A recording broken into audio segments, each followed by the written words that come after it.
इसलिए कहते हैं बच्चे फूल की तरह कोमल और संवेदनशील होते हैं।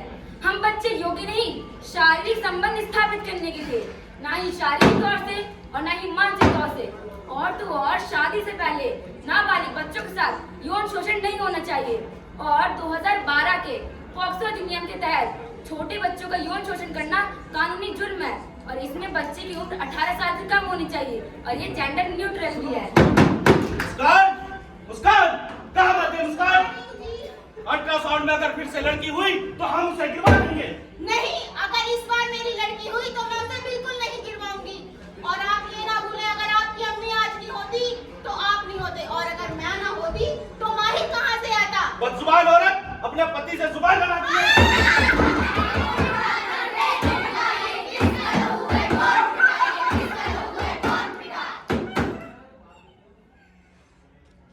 गिरवा तो रही हूँ अपनी लड़की का ये घर, पर ना जाने कैसा कितना दर्द होगा।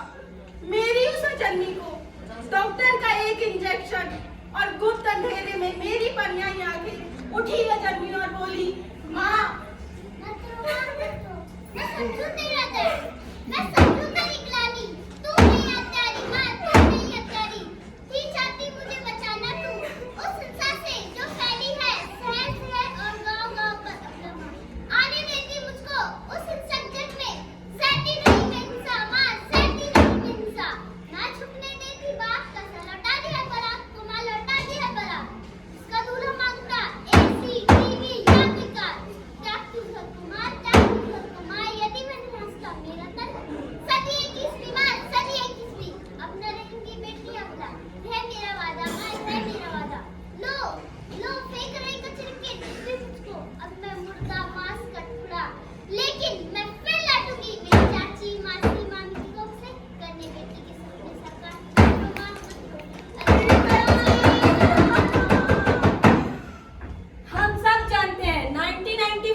लड़कियों की नाम में भी हाँ होती है।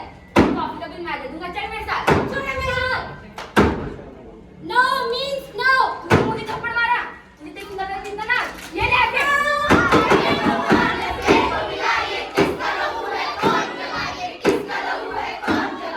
अरे कोई एम्बुलेंस को बुलाओ।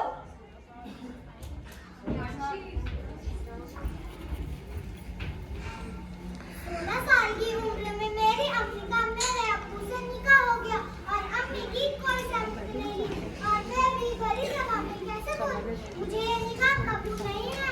अम्मी को ये निकाह करना पड़ा। निकाह के 10 साल बाद अब्बू का एक दिन कॉल आया। कॉल पे उन्होंने अम्मी को कहा अल्लाह के बावजूद भी अब्बू अपनी मर्जी से आते और अम्मी के साथ जबरदस्ती करते और हम बच्चे भी ये ना समझ पाते अम्मी को क्या भी तेरी घर में क्या चाहती है। कुछ ही दिनों पहले की बात है, दिल्ली के एक बड़े से दफ्तर में लड़का और लड़की साथ में काम करते थे। एक दिन एक मर्द ने एक औरत के साथ वही किया जो अक्सर मर्दों के साथ हो जाता है और दुनिया को पता भी नहीं चलता। औरत डर गई, सहम गई, बर्फ सी जम गई। आदमी कॉन्फिडेंटली मुस्कुराते हुए उसे छेड़ता रहा तो औरत ने अपने को छुड़ाते हुए कहा, ये क्या तरीका है बात करने का? आपकी शिकायत करनी पड़ेगी। लेकिन शिकायत नहीं की गई। ये हादसा दोबारा होने पर औरत ने दफ्तर के आईसीसी यानी इंटरनल कंप्लेंट कमेटी में शिकायत दर्ज की। दफ्तरीय ऑफिस में 10 से ज्यादा लोग काम करते हैं तो उसमें आईसीसी का एक गठन होना चाहिए जिसकी अध्यक्षता एक महिला करती है। आईसीसी ने मुजरिम को लिखित माफीनामा पेश करने की पेशकशी की और उसे सख्त सजा सुनाई, लेकिन मर्द चुप ना बैठा। वो बड़ी अदालत तक गया। बड़े जज ने बयानों को तोड़-मोड़ कर फैसला ही बदल दिया। अरे भाई वो कैसे? क्योंकि बड़े जज का तजुर्बा कहता था औरत की हाँ कई तरह की होती है। कई बार वो हालांकि पर्दों में छुपी होती है। आहिस्ता से खोलोगे तो हाँ हाँ होगी और अगर जल्दबाजी करोगे तो हाँ ना में बदल जाती है। और तो कि ना कोई ट्रैफिक सिग्नलिंग जो लाल के बाद पीली और पीली के बाद हरी हो जाए। तो भाई और बहनों, अगर ना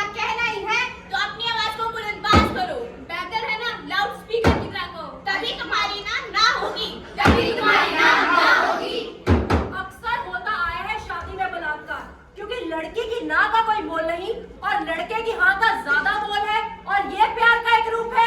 क्योंकि परिवार और सरकार भी इस पर चुप्पी साधे हैं। हमारी दुनिया में केवल 30-35 देश ऐसे हैं जहाँ पे शादी में हुए बलात्कार को बलात्कार नहीं माना जाता, और भारत उनमें से एक है। क्योंकि सरकार समझती है इससे शादी की संस्था को ठेस पहुंचेगी। The sanctity of the marriage will be destroyed. मतलब अगर कानून नहीं होगा तो रिपोर्ट्स नहीं लिखे जाएंगे, हमें न्याय नहीं मिलेगा। अरे अगर शादी में इतनी इज्जत और रोमांस है, घास काट ले। मतलब हमारी माओ और औरतों की सशक्तता और समानता के लिए स्टेट और सरकार की साझेदारी होना जरूरी है। असली मुद्दा पितृसत्ता का है, जहाँ पे लड़का बचपन से ही ना सुनने का आदी नहीं है, अब तो लड़कियों को भी डंके की चोट पर कहना होगा, no means no, No means no. and not a green signal to go ahead. हमारे यहाँ के मर्द अगर मैरिटल रेप क्राइम होता तो हमारे यहाँ के मर्द आधे से ज्यादा जेल की सलाखों के पीछे होते, क्योंकि मर्दों को ना सुनने की आदत नहीं है। मर्द ना सुनते ही पगला सा जाता है और कुछ का कुछ हो जाता है। वो कहता है कि वो मेरी पत्नी है, मैं उसका पति हूँ, वो मुझसे प्यार करती है, मैं उससे प्यार करता हूँ। फिर ये मैरिटल रेप कहाँ से हुआ? जैसे पीढ़ी दर पीढ़ी यही होता आया है। देवी बनाकर मंदिर न सजाओ, हाथ में उनको हाथ दिलाओ। सुनिए जो परियों की कहानी, देखो से हमारी जुबानी। एक बाप अपनी बेटी से कहता है, पढ़ना है, पढ़ना है, पढ़ना है। तुम्हें क्यों पढ़ना है? पढ़ने के लिए बेटे काफी है, तुम्हें क्यों पढ़ना है? बेटी को ताव आ गया, तुमने पूछा है तो सुन भी लो, मुझे क्यों पढ़ना है? क्योंकि मैं एक लड़की हूँ, मुझे पढ़ना है। मुझे दर्द नहीं भटकना, सो पढ़ना है। कुछ बनना है, सो पढ़ना है। अपने पाँवों पर चलना है, सो पढ़ना है। कई कानूनों को परखना है, सो पढ़ना है। और मीरा दावेगा लगाना है, सो पढ़ना है। क्योंकि मैं एक लड़की हूँ, मुझे पढ़ना है। हमहू पढ़ चाहे चलिए, पर हमर मम्मी पापा हमरा पढ़ नहीं देला। हमरा घर में बेटी के आजादी नहीं चलिए, बेटा के आजादी चलिए। हम सब जई मकान में रही चलिए, वही मकान में एगो लड़का रही चलिए, जेकरा से हमरा प्यार भ गेल। हमर मम्मी पापा के एतराज चली तो हमरा कतो और लागल, और हमरा अपने जाति के लड़का से शादी कर देलक। और जेकरा से हम प्यार करी चलिए, उ सदमा में आके सुसाइड कर लेलकै। और जेकरा से हमर शादी भेल, उ पति हमरा मारे या पीटे, हम घरेलू हिंसा के शिकार छी। हमरा सबके माय बाप पढ़ेबो नहीं केलक जे हम कोनो नौकरी करती, कोनो जॉब करती। आई हमरा जातिवाद से की मिलल? किछो नहीं। इनकी कहानी में हमने देखा जाति का नकारात्मक स्वरूप, लेकिन 1990 के दशक में बिहार के मधुबनी जिले में 5000 महिला औरतें 13 स्वयं सहायता समूह चलाती हैं।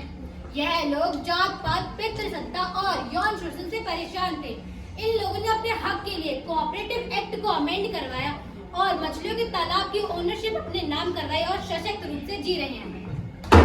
कानून की नजर में हम सब बराबर हैं और संविधान का आर्टिकल 14, 15, 16, 17 जाति, रंग, लिंग, धर्म जैसे अनेक भेदभाव को संबोधित करता है। लोकतंत्र भी छलावा हो सकता है यदि व्यस्त मताधिकार के साथ सामाजिक लोकतंत्र न हो।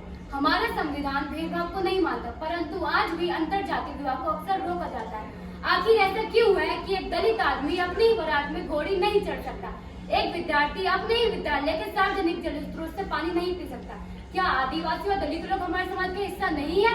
हम एक मनुष्य जाति के अंग प्रत्यंग हैं। इसीलिए कहते हैं जात भी मिट्टी, पात भी मिट्टी। जात सिर्फ खुदा दी ऊंची, बाकी सब मिट्टी मिट्टी। ये जात पात जैसा भेदभाव घर में भी पति पत्नी के रिश्ते में, ऊंच नीच के रिश्ते में होता है।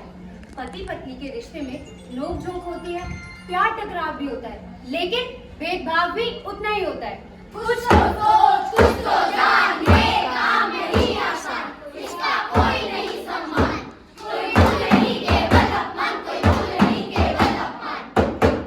हे भगवान, मैं तो तंग आ गया। एक तो ऑफिस में बहुत की चिक चिक सुनो, ऊपर से घर आके माँ और इसकी किटकिट पिट। अजय सुनिए, खाना खा लीजिए आकर। बस इसका सही है, खाया पिया और आराम। हे भगवान, मुझे इसके जैसा बना दे। अरे पता नहीं क्या बड़बड़ाते रहते हो, आइए खाना तो खा लीजिए। आया 3 महीने बीत गए। मैंने सोचा था कि इसकी जिंदगी वाकई कुछ अच्छा होगा, लेकिन वही का वही है। अरे करम जली नासपीटी कहाँ पड़ी है ये? गया और ये पता नहीं कहाँ पड़ी। ये देखो ओए! अरे माँ, क्या हुआ? मेरा बेटा भूखा दफ्तर चला गया और तू यहाँ पे पसरी पड़ी है। तेरा बेटा तो ये है। ज्यादा देर सूगी तो तेरा दिमाग खराब हो गया। रुक जा जरा, हटिए। ये देख शीशा देख पहले तू। भगवान ने मेरी सुन ली। क्या बड़बड़ा रही है? चल झाड़ू लगा। बदली हो गई, कंफ्यूजन शुरू हो गई। बदली हो गई, कंफ्यूजन शुरू हो गई। हे भगवान, 3 महीने बीत गए, फिर वही हाल।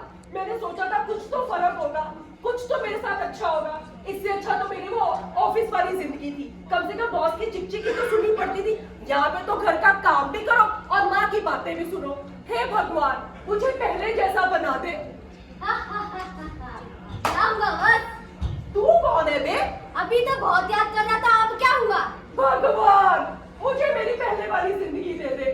बना दूंगा, लेकिन तुझे 6 माह की प्रतीक्षा करनी पड़ेगी। वो क्यों? क्योंकि अब तू 3 माह से गर्भवती है। सारे मोहल्ले में हल्ला हो गया, घर में पड़ोसी के लल्ला हो गया। तभी मैं कहूँ, मेरा खट्टा खाने का मन क्यों करता था? मुझे चक्कर क्यों आते थे? उबकाई क्यों आती थी? 3 महीने हो गए, मुझे तो अपनी ये जिंदगी जी के बड़ा मजा आ रहा है। ना घर का काम करो, ना सफाई करो, ना बर्तन साफ करो, और तो और ना कपड़े धो उतारो और ना प्रेस करो। बस जल्दी से उठो, ऑफिस जाओ, बातें शातें करो, बस सो और घर आके बस मस्त खाना खाओ। मन्नू, खाना ला। लाई। अच्छा सुनो, तुम गर्भवती हो, अपनी दवाई तो ढंग से ले रही हो ना? याद रखना, ये मेरा बच्चा है।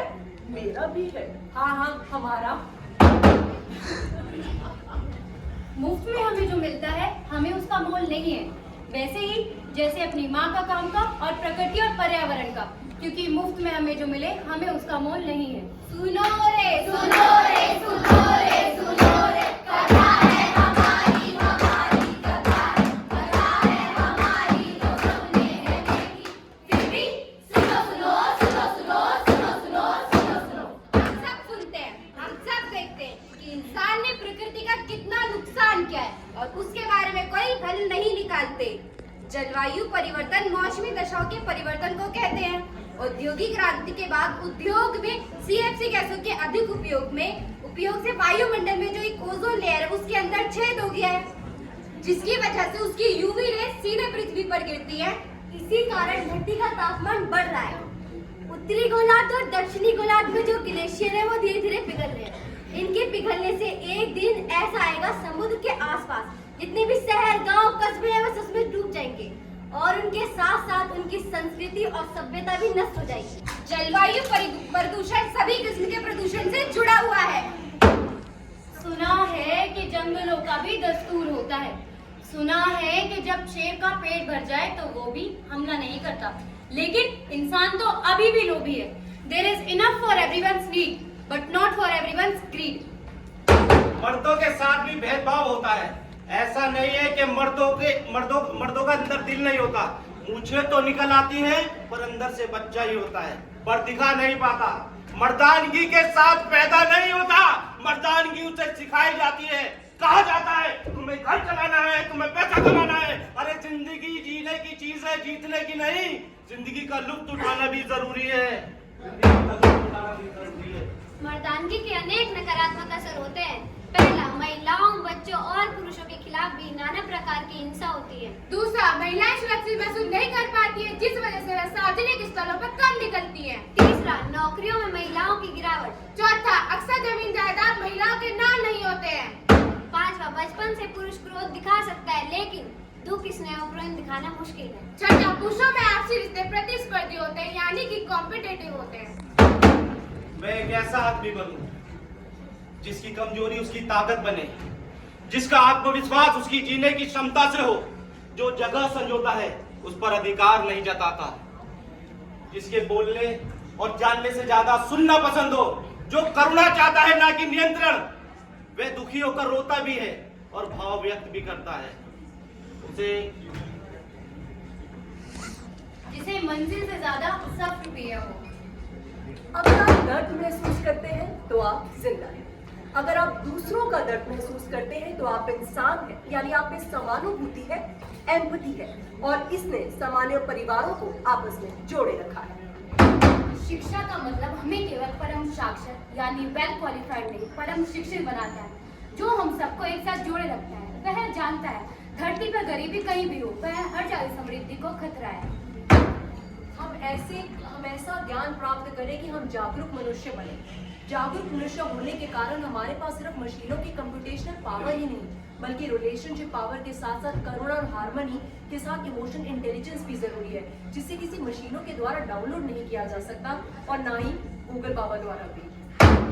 तरह तरह के मनुष्यों को जोड़ने और बढ़ावा देने के लिए इकोनॉमी ऑफ फ्रांसिस्को का कॉन्सेप्ट पर्यावरणविदों ने हमारे समक्ष रखा है। ये एक अभिन्न दुनिया की कल्पना करता है, यानी इन इंटीग्रल वर्ल्ड।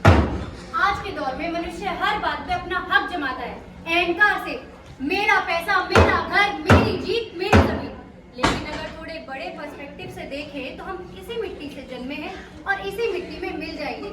जब हम अंतरिक्ष से पृथ्वी को देखते हैं तो पृथ्वी बहुत छोटी है, लेकिन मूल्यवान है, because there is life on earth. लेकिन ब्रह्मांड में वो एक बिंदु के समान है।